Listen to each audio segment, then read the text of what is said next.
What if I told you the man who helped engineer one of the greatest albums ever made went on to sell more than 50 million records, while most of the world never knew his face? No arena tours, no screaming crowds, no rock star image. Just two men in a studio, building albums so precise they sounded like they came from the future. For a while, it worked perfectly, but the very idea that made the Alan Parsons Project famous would slowly pull it apart. The story begins in 1968 at Abbey Road Studios. Inside those famous rooms, a quiet teenager named Alan Parsons was starting at the very bottom. He was 19 years old, not a producer, not even an engineer yet, just a tape operator. His job was simple: carry tape reels, prepare recording machines, make sure nothing went wrong during a session. At Abbey Road, the engineers even wore white lab coats like scientists. It was not glamorous. It felt more like a laboratory than a rock studio. But Parsons loved it. He was obsessed with sound. Every microphone placement mattered. Every knob on the console changed something. Small decisions inside that control room could completely transform a song. And his timing could not have been better. Because the biggest band in the world was recording just down the hall. The Beatles were finishing the final chapters of their career. Parsons watched quietly while legends like Paul McCartney, George Harrison, and John Lennon worked inside the studio. One moment stayed with him forever. During the mixing of I Want You, She's So Heavy.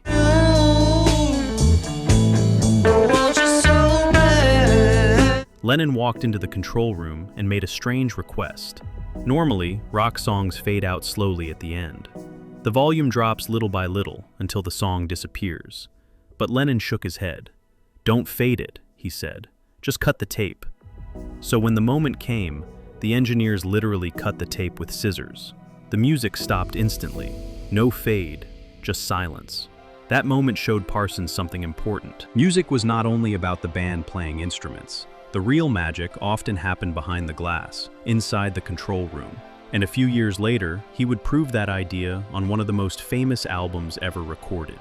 In 1973, Parsons became the lead engineer on The Dark Side of the Moon by Pink Floyd.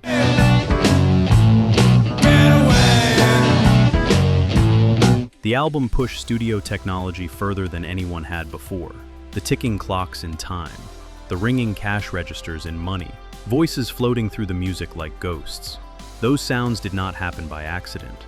Parsons and the band experimented for weeks, looping tape around microphone stands and recording effects again and again until they sounded perfect.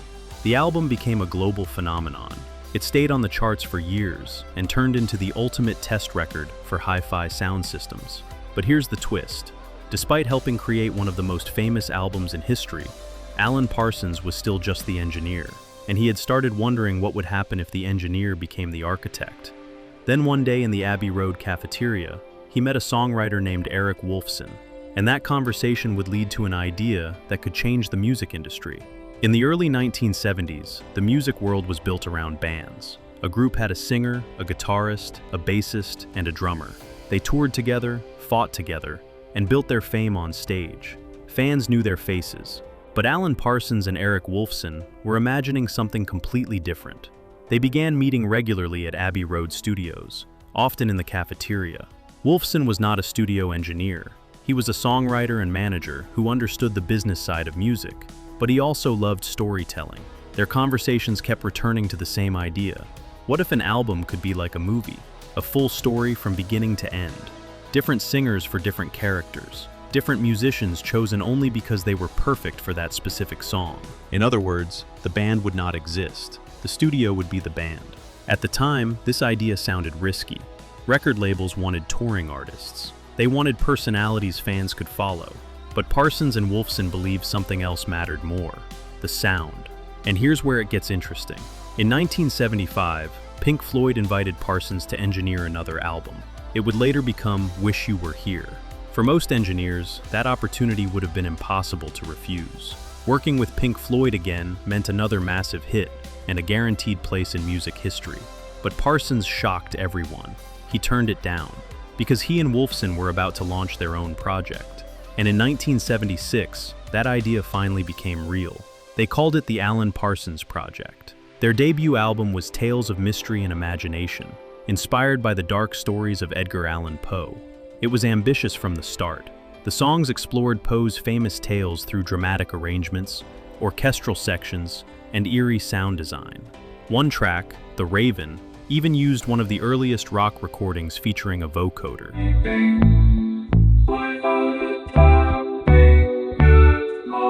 which created a haunting, robotic voice that sounded almost supernatural. But the promotion for the album was even stranger. Instead of a normal launch party, the entire record was played at the Griffith Observatory. Guests sat beneath the planetarium dome, while lights and stars filled the ceiling as the album played from beginning to end. No band, no stage, just sound. The album reached number 38 on the Billboard charts. Respectable, but not a huge breakthrough. Still, it proved something important. Their concept worked. But wait, this next part changes everything. Because the second album would finally unlock the formula. In 1977, the Alan Parsons Project released I, Robot, inspired by the science fiction stories of Isaac Asimov. The album explored a big idea. What happens when machines start thinking like humans? At a time when computers were only just appearing in offices, that question felt almost futuristic. The music matched the theme perfectly. Electronic sounds mixed with rock guitars. Choir-like vocals drifted through the songs. Everything sounded polished and futuristic. Then one track started getting radio play. I Wouldn't Want to Be Like You.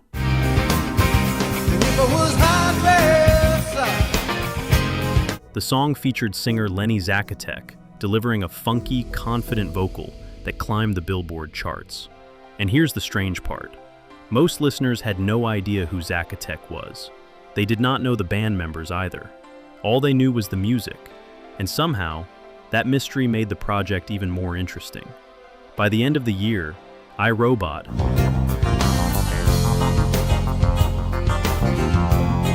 had climbed into the top 10 of the Billboard album chart and sold over 1 million copies.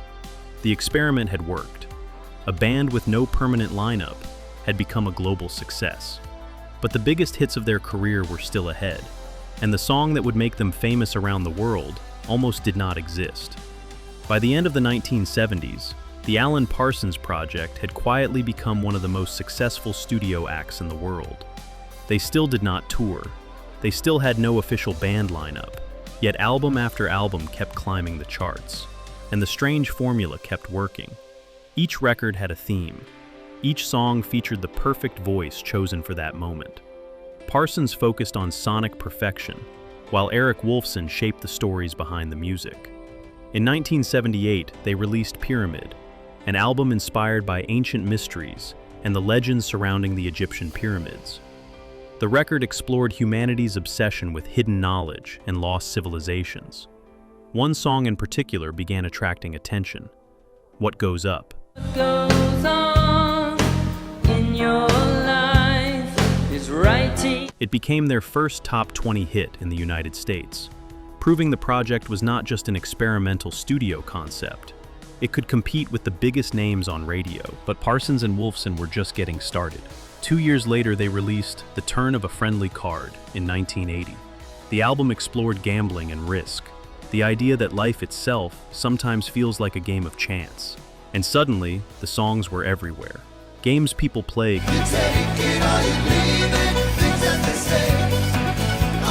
climbed the charts with its driving rhythm and layered production. Not long after, the haunting ballad Time followed, featuring Woolfson himself singing lead vocals. But here's where it gets wild.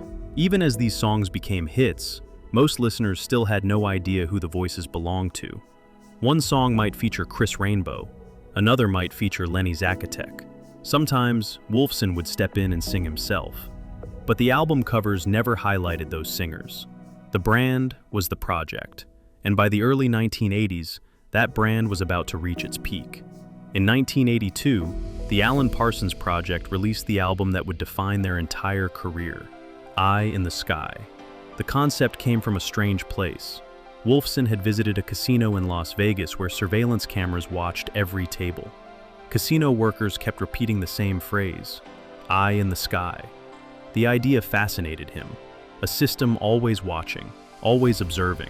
Years before smartphones, before social media, before constant digital surveillance, Woolfson imagined a world where someone might always be looking over your shoulder, That thought became the title track, Eye in the Sky. The song opened gently, almost peacefully, but the lyrics carried a quiet warning. I am the eye in the sky, looking at you. It was both beautiful and unsettling. The single climbed all the way to number 3 on the Billboard Hot 100. Suddenly, the mysterious studio project had one of the biggest songs on the planet. But the album opened with something even more unexpected, an instrumental. It was called Sirius.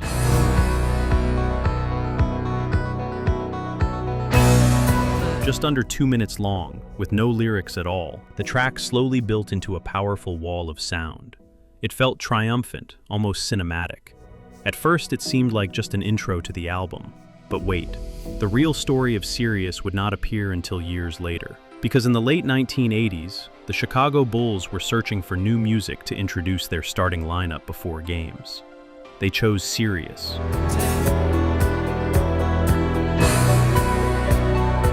Every night, the arena lights dimmed, the music started, and then a young superstar named Michael Jordan ran onto the court. Suddenly, millions of people were hearing that song, but almost nobody knew who created it. The Alan Parsons Project had achieved something almost impossible, massive global success, without fame. And at first, that seemed like the perfect arrangement. But behind the scenes, something was beginning to change, because the musicians who helped build that perfect sound were starting to feel invisible, and the quiet tension inside the project was about to grow louder. By the mid-1980s, the Alan Parsons Project had sold millions of albums around the world. Their records were famous for their crystal-clear production. Audiophiles used them to test expensive speakers. Yet the people behind the music were still mostly unknown. Alan Parsons could walk through airports without being recognized. For him, that was a blessing. He had watched what fame did to other artists. Crowds, paparazzi, constant attention. Parsons preferred the quiet life of the studio, but not everyone around the project felt the same way. Many of the musicians who played on the albums had been there from the beginning. Guitarist Ian Berenson helped shape the project's signature guitar sound. Bassist David Payton appeared on nearly every record. Drummer Stuart Elliott delivered the tight, rhythmic backbone that held the songs together. To fans listening at home, these musicians were essential to the sound of the Alan Parsons Project, but their names rarely appeared on the album covers. They were treated like session players, hired for the recordings, but never presented as members of the group. At first, that arrangement worked. The music was successful, everyone was being paid. But over time, the frustration grew. Payton later explained that the sound people loved could not be recreated without the musicians who played it. Yet the public never knew their names. And then, another change arrived that no one could ignore. In 1981, a new television network launched that would completely transform the music business, MTV. Suddenly, music was no longer just about sound. Artists needed a face, a personality, a visual identity fans could recognize instantly. Bands like Madonna and Prince dominated the screen with bold images and unforgettable performances. But the Alan Parsons Project had never been built for that world. They had no frontman, no consistent band lineup, no clear visual identity. For years, their mystery had helped them stand out. Now, it was becoming a problem. They tried to adapt. In 1984, the project released Ammonia Avenue. The single, Don't Answer Me,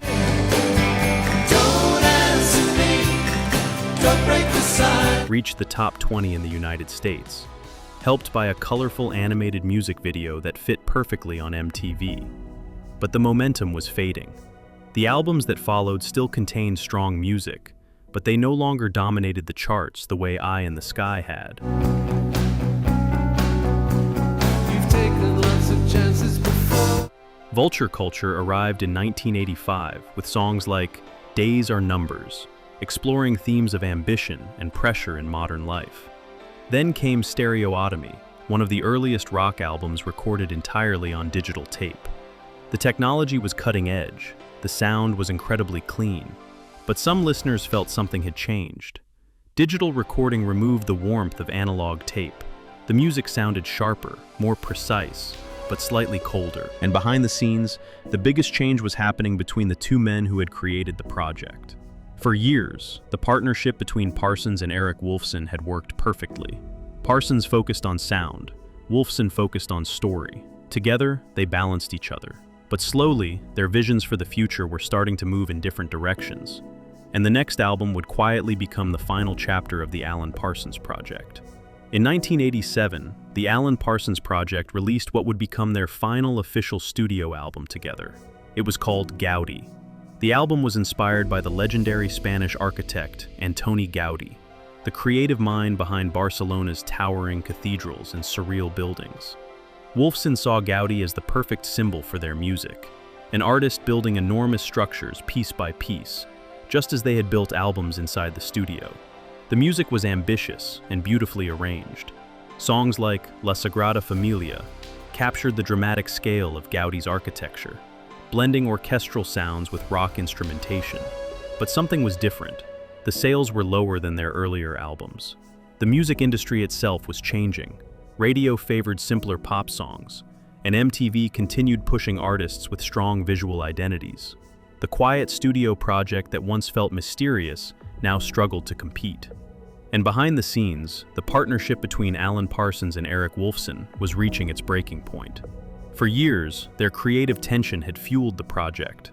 Parsons was the perfectionist engineer who believed the studio was the ultimate instrument. Woolfson was the storyteller who loved big concepts and dramatic narratives. But their visions for the future were starting to drift apart. Woolfson had become fascinated with musical theater. He believed their concept albums could easily become stage productions, full theatrical experiences that expanded beyond the studio. Parsons disagreed. For him, the Alan Parsons Project was about recorded sound, the careful construction of albums that listeners could experience through headphones or hi-fi speakers. The disagreement slowly grew. Then came the project that would end everything.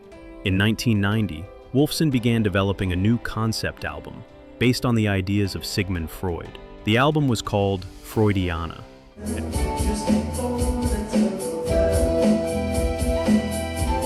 At first, it seemed like another Alan Parsons Project release. But as the work progressed, Woolfson's plans changed. He wanted to transform Freudiana into a full stage musical. Parsons was uncomfortable with that direction. The project they had built together was never meant to become theater. What followed was not a dramatic public breakup. It was quieter than that. A complicated legal dispute began when producer Brian Brawley sued Woolfson over control of the theatrical production. The case dragged through the courts for more than 3 years. The legal fight drained energy from everyone involved. Parsons later described it as a sad and exhausting time, with endless meetings and courtroom battles replacing the creativity that had once defined their partnership. And slowly, almost without announcement, the Alan Parsons Project simply stopped. No farewell tour, no emotional press conference, no final album bringing the story to a close. Two men who had spent more than a decade building one of the most successful studio projects in music history simply walked away from each other. But wait, this next part changes the story once again. Because after avoiding the spotlight for nearly his entire career, Alan Parsons was about to do something completely unexpected. He was finally going to take the music on the road. For almost 2 decades, Alan Parsons had carefully stayed out of the spotlight. The Alan Parsons Project had been designed that way from the beginning. No touring, no celebrity lifestyle, just music created inside the studio. But after the partnership ended, something changed. For the first time in his career, Parsons had to decide what came next. In 1993, he released a solo album called Try Anything Once. It was the first time he had released music without the project name attached to it. The album still carried the polished sound fans expected, but something was missing. For more than 15 years, the songs had always started with an idea from Eric Woolfson. His storytelling and melodies had been the emotional center of the project. Without that partnership, Parsons felt the difference. But then he made a decision that would have seemed impossible during the project's golden years. In 1994, Alan Parsons finally took the music on stage. The tour was called the Alan Parsons Live Project. For fans who had spent years listening to these songs through headphones and home stereo systems, hearing them live was almost surreal. Musicians who had performed on the original albums returned to the stage. Songs like Eye in the Sky, Games People Play, and Time finally echoed through concert halls around the world. Yet something was still missing, the piano where Woolfson once sat. Meanwhile, Woolfson had fully embraced the direction that once divided them. He began turning their albums into stage productions. Musical adaptations based on Gaudi, Poe, and The Gambler were performed in theaters across Europe and Asia. In Germany and Korea, the shows found dedicated audiences, but the magic of the original partnership was gone. Parsons continued recording albums exploring ideas like aviation, time travel, and science fiction. His technical mastery remained remarkable. The sound was still crystal clear. Yet many fans felt the same quiet truth. The Alan Parsons Project had been something unique because it came from two very different minds working together. And then, in 2009, the story took a final and heartbreaking turn. Eric Woolfson released one last album, titled The Alan Parsons Project That Never Was. It was his way of reflecting on the partnership that had defined his career. Only months later, Woolfson died after battling cancer. He was 64 years old.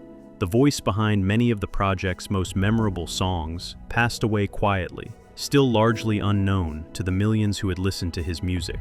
There would never be a reunion. But the story did not end there. Decades after their biggest success, the music industry finally gave Parsons a moment of recognition.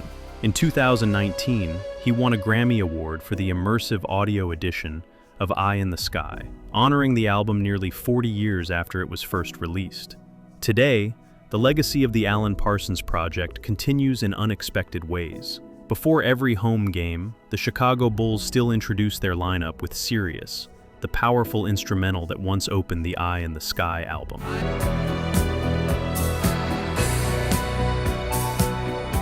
When the lights dim and the music rises, another generation hears the sound that Parsons and Woolfson created decades ago. More than 50 million albums have been sold worldwide. They proved something few artists ever could, that a band did not need a stage. It did not need fame. It did not even need faces. Two architects could build a cathedral of sound inside a studio, invite the world to listen, and then quietly disappear. And somehow, the music would still echo long after they were gone.